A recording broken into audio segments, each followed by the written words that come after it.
সাভারে মরা মুরগি বিক্রির দায়ে একজন আটক, 1 লক্ষ টাকা জরিমানা। চিফ রিপোর্টার সোহেল রানা হাওলাদারের প্রতিবেদনে বিস্তারিত।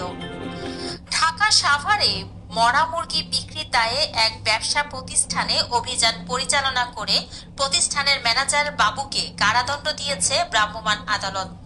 এ সময় আরও 1 লাখ টাকা জরিমানা করা হয়।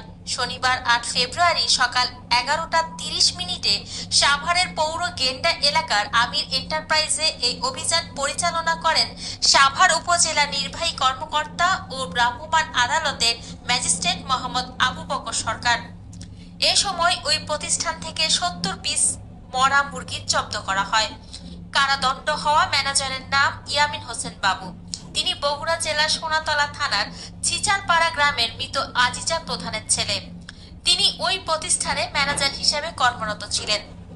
সাভার উপজেলা নির্বাহী কর্মকর্তা ও ভ্রাম্যমাণ আদালতের ম্যাজিস্ট্রেট মোহাম্মদ আবু বকর সরকার বলেন, স্থানীয় ও ভোক্তাদের অভিযোগের ভিত্তিতে সাভারের গেন্ডা এলাকার ওই প্রতিষ্ঠানে অভিযান পরিচালনা করে 70টি মরা মুরগি জব্দ করা হয়।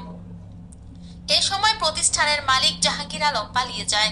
পরে ভোক্তা অধিকার আইন 2009-এর 52 ধারায় প্রতিষ্ঠানটিকে 1 লাখ টাকা জরিমানা ধার্য করে আদায় করা হয়।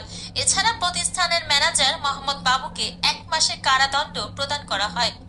এ সময় আইন শৃঙ্খলা বাহিনীর সদস্যরা উপস্থিত থেকে অভিযানে সহায়তা করেন।